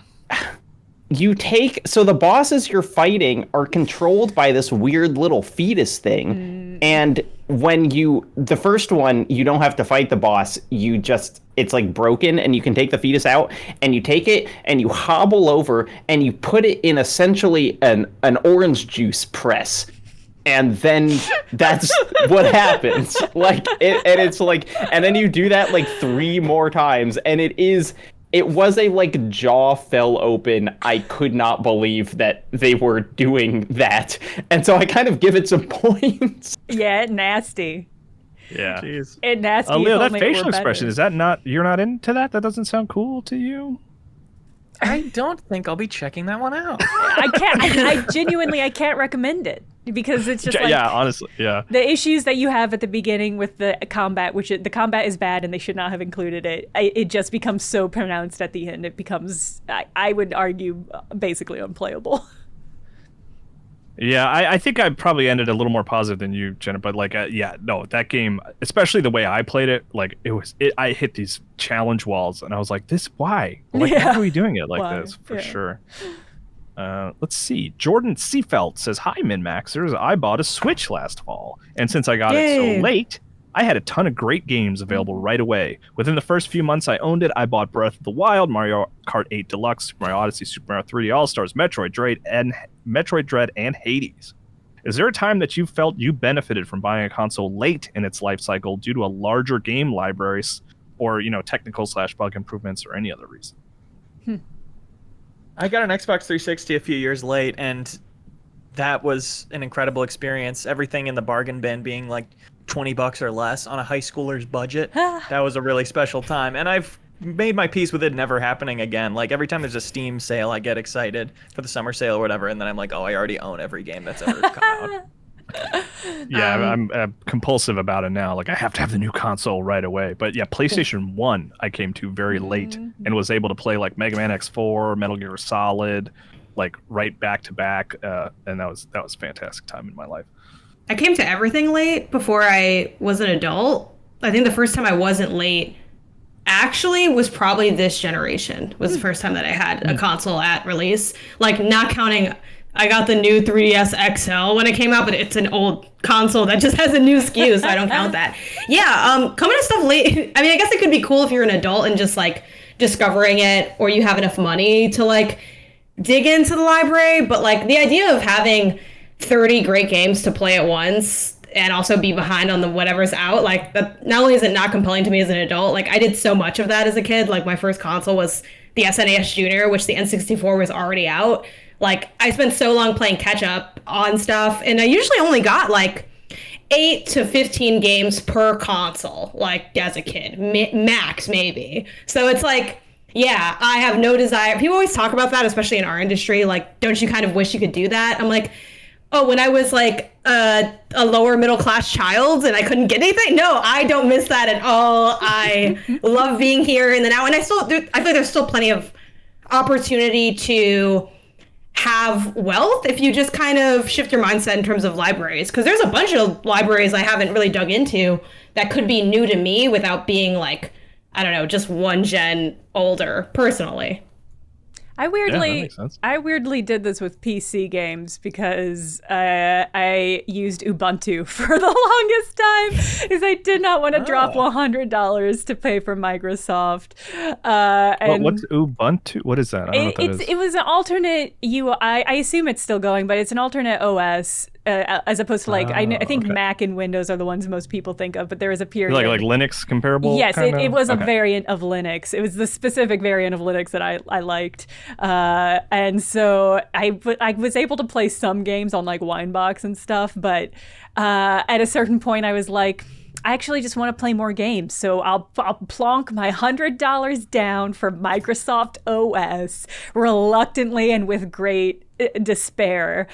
And I have never looked back, but that was nice because it's just like, wow, look at all these games I can finally play. Let's see. Felix Diaz asks, what is more interesting, outer space or the deep sea? Deep sea. Deep sea. Outer space. Outer space. I demand It's answers from unlimited. everyone. It could be anything. Could also be deep sea. Yeah. Ooh, the hack. The hack. Yeah. I love deep sea, man.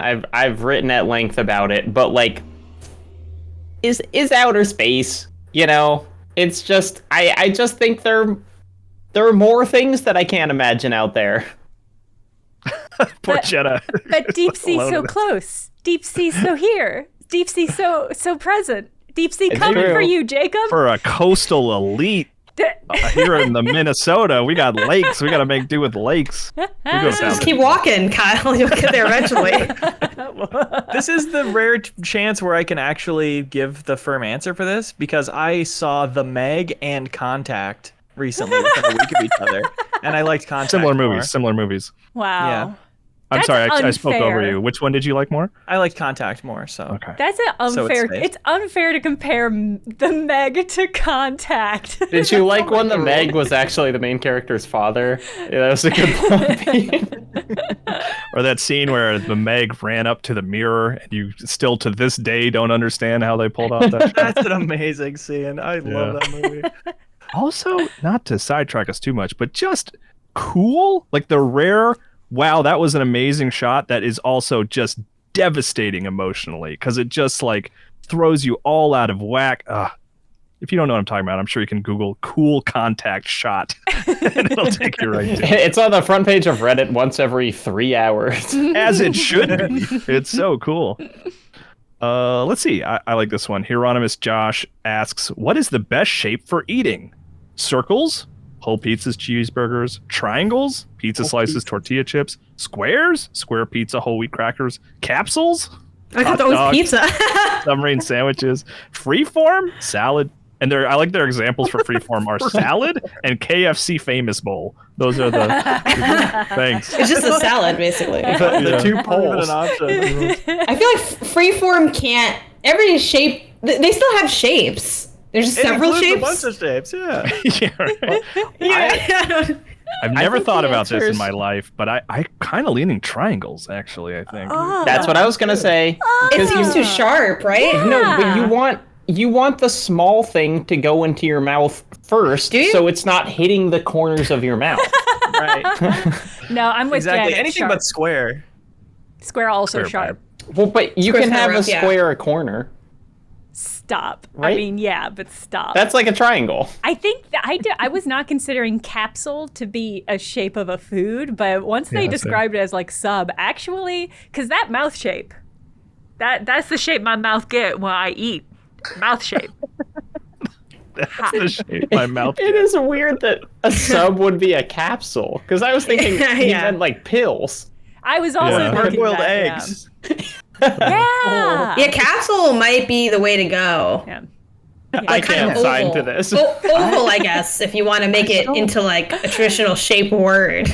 I still like triangle because triangle you get the little bite to see if you're on board, and if you like what you get, like you gotta. The Okay, next who's bite's taking even one bigger. bite of pizza and throwing the rest in there? You just throwing stuff out when you don't like it, What if Kyle? you don't know if you like the toppings? Yeah. What if there's too many mushrooms? This isn't the question, but I think you could eat triangle versions of anything. You could cut a burger into 8 triangles and eat it that way, but you couldn't Insane. eat a Yeah. whole pizza Why Yeah. would you? though? unsliced. The problem with capsule is like I agree with you guys that it is the mouth shape, right? But often, more times than not, it's the capsule's too large, and you got to open the mouth too big, and that's a problem. I have hurt my jaw eating too big a burger, and it's not a pleasant experience. That's a fair flaw in capsules, but I don't think we're talking about the best shape. And I think all of these shapes have flaws, much like the sharpness of a triangle or square, that render them I unpleasant hate to when I'm eat. eating a food and I think, ouch, I poke myself. Also, y'all keep mentioning the triangle is small. Only like the first 2 bites of that triangle pizza is small. After that, you're rotating it every which way. While a burger, a sub, you see what you get, and you can continue what is almost that whole shape. Unless you just, I don't know, you eat straight through it like a psychopath and then turn the 2 halves or something. Yeah. But then we have other problems. Like that, you can't put that on circles. That's on the user. That's a fair point about Consistency pizza, is but it's- boring. We criticize video games for being the same thing over and over all the time. You got to mix it up. You know, Okay, good I'm level sorry. is like a good I- triangle. You're talking about But- a 10-minute sandwich, buddy. not In this metaphor, it's like we'll mix it up. Everything is a I don't know, a roguelike. Like literally everything now, because it's what's the best shape. It's like a circle. A capsule is just a circle that's long and 3-dimensional. a salad is the roguelike of the food world. The new shape. Salads are really, and they're really hard to eat. I think the You more get shapes you different have, the things on harder it every is. bite. You know, it's like, oh, which power-ups will I get this time? Leaf and olive and tomato? God. I'm going to put a little asterisk by this one, guys. This is question of the week. Yeah, this might have been. Right. Not to call our shot too early here. No one's ever asked this before in the history of time, and it yielded the most conversation, but go ahead. This is kind of funny talking about scoring. The whole ham damily? What? Do you ever recommend games or other media to others that you yourself actively dislike? Yeah. Yeah, I think there's a place for that. Yeah. Yeah. This looks a little strong, though. Like, usually I like it a little. Like, for instance, and I'm still down to give it another try, but Inscription, like, I just struggled getting good enough to, like, I enjoyed the mechanics. I just wasn't, like, I didn't beat it, right? Like, I didn't stick with it. But I could tell that's a game that, like, a lot of my card, like, game lover friends, like, would want to be playing. And, of course, that was, like, one of, like, the biggest games of that year. Like, everybody loves it. So that'd be an example of, like, that kind of thing. Where it's, like, I didn't continue with it, but, like, a lot of other people should take this and run. Yeah. I mean, I'm always seeing Leo-ass games that I don't want to play. Mm-hmm. I'm like, hey, Leo, you play this. When I saw Foam Stars, I was like, yes, I know Leo Vader, which was actually solid. Again, Foam Stars was decent. I was looking at this more from like an academic angle, wherein there's some movies that I don't like, but which I have to acknowledge like the importance of. And I feel like that's one of those things where it's like, I don't like this, but I would recommend it to people. I feel this way about Midsommar. I did not like Midsommar. Controversial opinion. I know I should have, but like, I think people should watch it, but I don't like it. Yeah, no, that makes sense. A lot of times there are movies that I think are like on the wrong side of kind of corny or cheesy for me, but I know that like my parents might really like them. You know, like the movie, this is not a super popular poll, but the movie Belfast, which came out in 2021, which is like a Kenneth Branagh like Ireland movie. Yeah, which I thought was like fine, and I didn't, I thought it was kind of a little too heavy on the kid, but it's like I knew my mom would love that movie, and so it's like I can recognize, people have different tastes. For sure. Let's see. Dr. Rock says, my friends and I are doing a game club for Knights of the Old Republic, and we've finished the intro planet. I really enjoyed it, but I'm having trouble forcing myself to start the next chunk of the game because it's huge and intimidating. Have any of you had trouble forcing yourself to make it through games for Deepest Dives? No, the cast has always been consistent on Deepest Dives. We haven't, even recently, I don't think we had any issues with that. I know. Why would they ask this? What? This feels like a call-out question. Yeah, no. No, by the way, comments noted, everybody, that they do like the consistent cast for Deepest Dives. I think I dropped out of one when we Uncharted 4 back in the day, and it was just a matter of time. I like Uncharted 4, but it just happens. It happens sometimes, you guys. I've never dropped out of one, and I dare you to find one I've dropped out of. You can't do it. But every single time I have trouble finishing it. I don't think there's a single exception to that. It's just a rate of playing games that I don't typically enforce on myself. Sure. It's interesting because I actually like, and this is a very unique to our jobs thing or whatever, but like, I don't struggle too much because to me, that's like my version of procrastinating something that is more important. It's like when you don't want to write an essay and so you like vacuum your whole house, it's like, oh, I have something harder. And so like, I have this with my own podcast, Something Rotten, virtually every week, where it's like, look, I'm not thrilled about playing No More Heroes, maybe, but like the other thing I have to do is like read an academic book. And I really don't want to do that. So like No More Heroes gets played. Yeah. So life hack is to make your life harder so that you're able to, but then not like, do the harder part.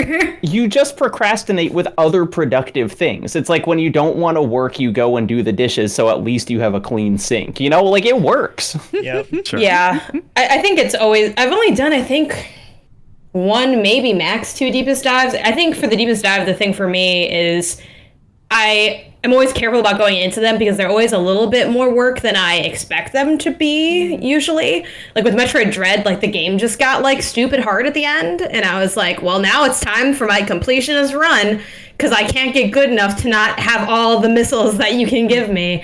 So like that was challenging, and I think another challenge of it for me, like I can marathon games like 6 Ways to Sunday, but Deepest Dive is weird because it's also like broken. Like you have to stop at a certain point. I mean, I guess you could continue, like obviously we could work around that, but like the spirit of it is you play this chunk and then you stop, then you do the show, then you play another chunk.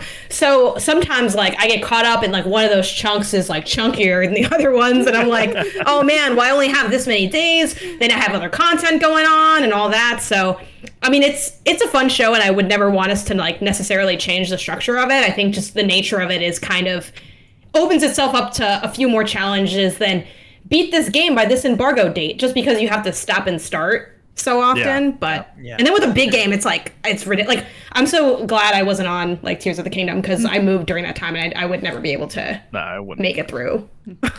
Yeah, I still would like Leo. I'm not trying to put you on the spot. You can plead the fifth here, but I think it would be fun for the Tears of the Kingdom cast to have like a bonus episode at some point in the future, like without a hard deadline. I would like to hear how you guys ultimately ended up on the game, because I listened to all the episodes and also hosted the final one as a fan. Yeah. Luca Alberti says, hello, Mins and Maxes. Since we recently saw the release of Final Fantasy 16 with gargantuan fights and Pikmin 4 is around the corner, my question is, what gives you a better sense of scale in a game? Massive environments / characters, a la Xenoblade / Shadow of the Colossus, or a microscopic view of something familiar, like in Tinykin or the Minish Cap? Gotta be big guys. Yeah, I'm pretty firmly the former, where it's big colossi. I was much more impacted by the colossi in Shadow of the Colossus than any element of Pikmin or Tinykin. Yeah. Wait, but this isn't boring. impact, it's sense of scale, right? Isn't that the question? Yeah, I guess I kind of consider those sort of the same things myself, but I guess there's differences in those. No, but it's like when I see a book in Tinykin, I'm like, I know how big it is. It's this big, and then I'm like, it's not that big. I'm just small. I'm awed by the sense of scale of bigger things, and smaller things I like, maybe even more, but I just don't really. I like you said about impact and it's striking. I don't know. The sense of scale doesn't like hit me. Yeah. I think it's which one can you name like the height of the characters based on small or big. That's what I thought it was getting at. A Which I very think is small technical scale, it's easier. definition. Yeah. I mean, isn't that the question? Like, I don't know. Maybe that isn't the question. I don't. How did they say? They said, what gives you a better sense of scale? Right. A So I better see what you're sense of saying. scale, Yeah, not like so- impact on, not what wows you of the scale. Yeah. But It's the sense sense of- of the The scale. small things is subjectively it, right? That's what I But that's not sense of scale is not something that definitionally means. Do you know how many feet tall it is? Doesn't it? It's though? like that. Not in any common usage about art. I didn't guess vote that's for this true. question because I didn't understand what it means, and now it turns Okay, out who nobody is this? did. Who wrote in? What's their name? Luca Alberti. Luca, you're gonna need to write. We're gonna need your writing again, okay? I know we're not paying you for this, but please say like, SOS follow up, and then tell me what you were getting at here, because I feel like that's even more interesting than just people's answers. Because I'm very curious. Let's see. Okay, so I wonder. Actually, this isn't a question, but I wanted to read it because I thought it was very sweet, and then we'll move on to get a load of this. This is from James G. First time, long time, and all that jazz. But I have something to say, and that is thank you. When MinnMax started, I was a retail manager at everyone's favorite game store, and working on my second time around through college to finish my bachelor's. Life's not easy for anyone, and sometimes you need a second chance to find your way. Finishing my degree quickly became a better quest goal for me, and as I listened each week, it was inspiring. I wanted to find my way into the games industry, and it paid off. Specifically, I want to extend my thanks to Kyle and Janet. During my studies in 2020, Kyle met with me for a student interview about his career path and successes, and Janet also met with me for an interview about ethics and practices, I guess when you're at IGN, pre-MinnMax. Sure. These sessions granted me insights of where I wanted to be and furthered my determination to get there. Shortly after, I began working at a news publication, and now I find myself at a major games company working in what I love. Anyone who may read or hear this, keep trying and don't give up. It's never too late to work towards a better path, and pay it forward when you can. Thank you, MinnMax. And that is the end. I know I'd saying the cadence I was reading said it seemed like I was going to keep going, but they just said, thank you, MinnMax. They did have a question, but maybe we'll save that for another time.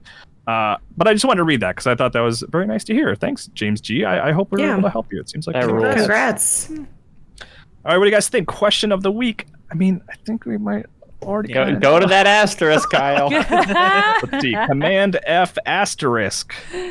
Hieronymus Josh asks, what's the best shape for eating? That's it, right, guys? Like, what's the best shape for eating? Yeah. That was a good one. I like that one a lot. And we'll be revisiting it every week for the next couple minutes. If there are any shapes we forgot, let us know. Right. But now it's time for a little something called Get a Load of This.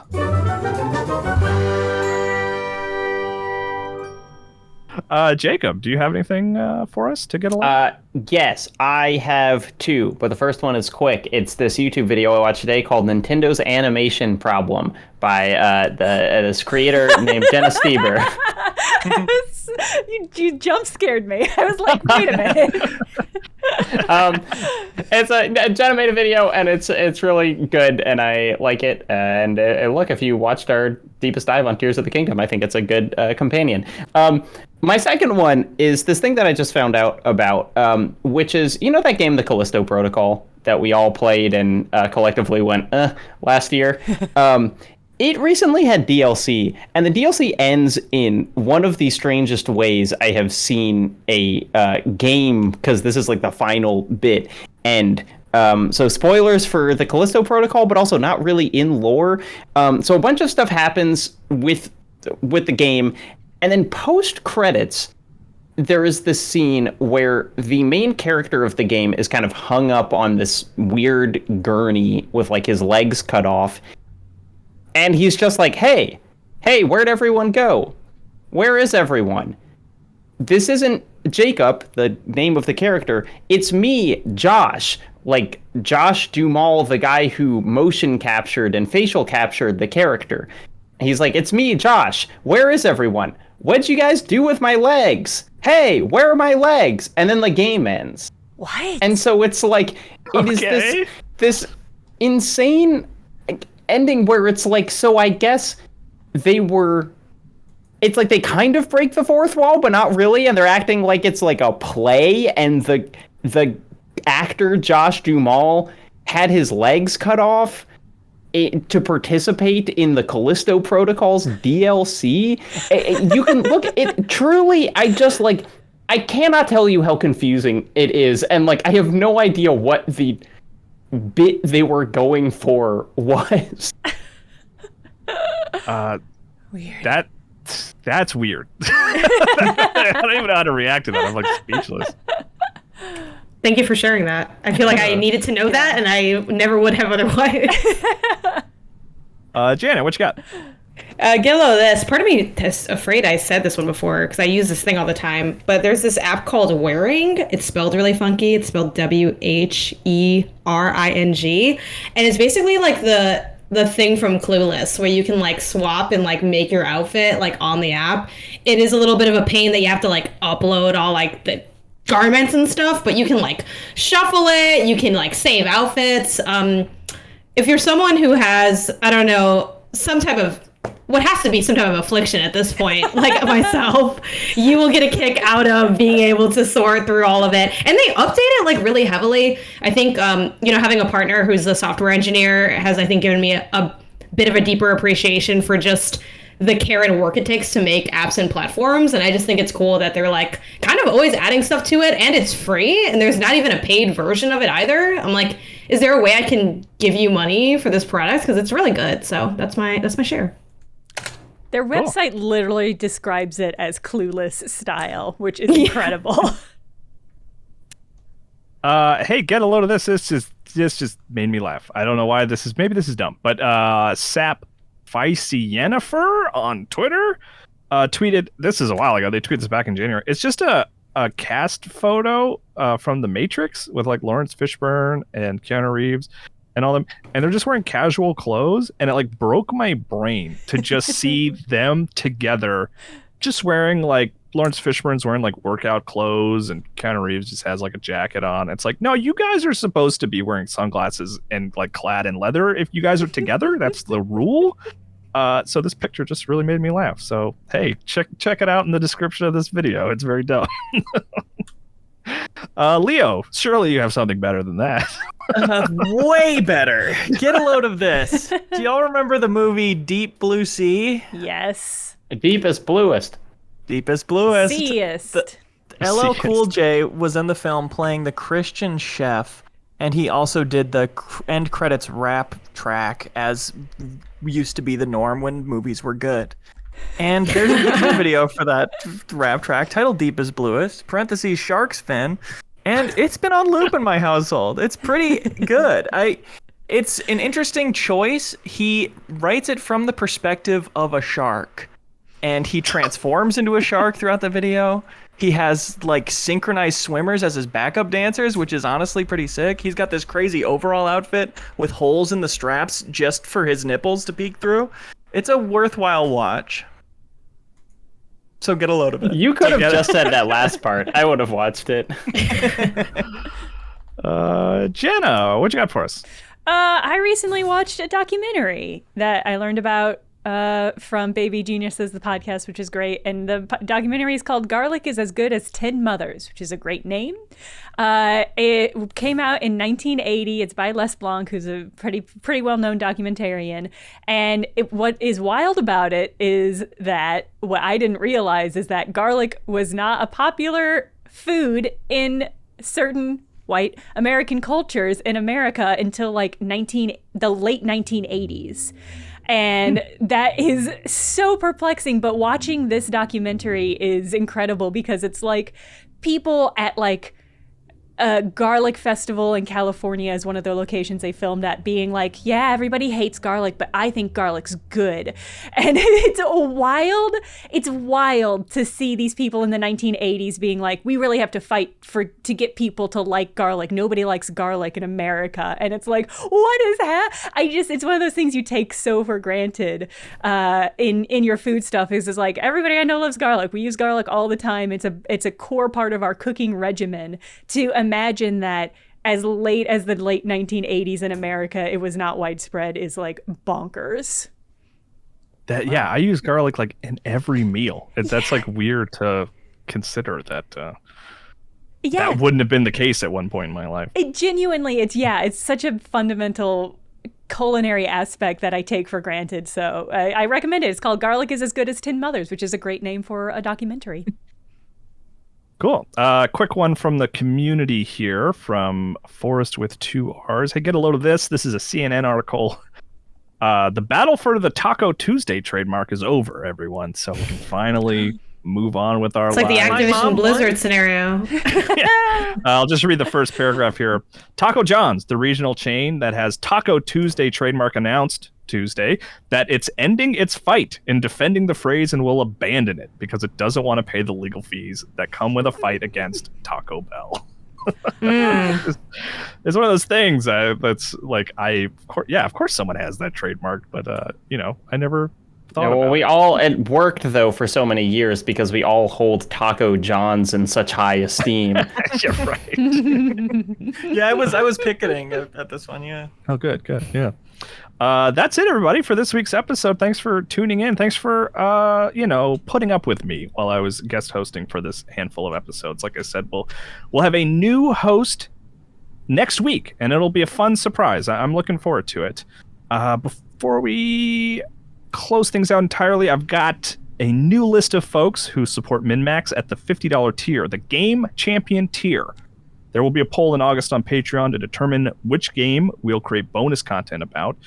And here's the list that we got. These are new folks. We got Michael Berry championing Tokyo Jungle. Joshua Ayers, One Piece Pirate Warriors 3 specifically. Procyon number 6, Sly 2 Band of Thieves, great game. Trampoline Tales, Luck Be a Landlord. Jesse Wildrick, Fallout. Excuse me, getting emotional here. Jesse Wildrick, Fallout 76, Malcolm Holiday, Devil May Cry 5. Do we call that V? Is it Devil May Cry V, Jacob? No. We call it 5? Okay. It's Devil May Cry. Devil May Cry. Let's see. Takashiki Tano 3, Suikoden 2, Patrick Polk, Stardew Valley, Zachary Pliggy coming in with Super Mario 64. He's always on that Super Mario 64. Clemens Zobel, Lost Odyssey, great game. Justice League, Custom Robo. Derek Greenwood, Minority Report. Everybody Runs, a game with weirdly good ragdoll physics, if I remember correctly. I don't know what that game that really stood out for ragdoll physics. And then Rabbit Lime, You Suck at Parking. And that's it. That's truly it. Does anyone have anything they want to plug? Any plugs from anybody? Janet's got one, raising her hand. We're doing a giveaway on MinnMax's Twitter account. Maybe we'll temporarily pin it just to make it easier for y'all to find. By the time this goes up, there'll be like 2 days left for it. We're teaming up with Sennheiser to give away their Profile USB microphone, which on my personal page, I plan to talk a little bit more about because I have one of the microphones. It's what I used for playing Kingdom Hearts. I had a 2-mic setup with that Sennheiser mic. So simple, like, retweet, follow, bonus points for replying with what you would do with the mic, US only. Also, like, the replies have been mostly very wholesome on this, like hearing what y'all would love to do, like, really makes me wish we had more microphones to give away. But, first of many giveaways we have coming up, so check that one out. And go follow us on all the platforms. Janet's killing it over there. So many platforms. I hope they don't make any more. Jenna, what you got? I wanted to shout out Kyle. I wanted to tell everybody listening to go hop on Twitter and tell Kyle what a great job he did hosting these last 4 weeks. Oh, thank you. I think you did a great job. Definitely. It's true. And I get to control the edit on this, so I'm going to leave that in. And everyone has to do it. Yeah, which, by the way, not to just totally turn the shout out back on you, but Jenna is handling all the behind the scenes stuff and doing like an impossible amount of work. So I really appreciate it. Thank you so much. You can't shout me out yet. I'm still here for another 4 weeks. So that's right. 3 weeks, some amount of time. But that's it, everybody. Thanks for tuning in. Be good. Have fun. Let's go.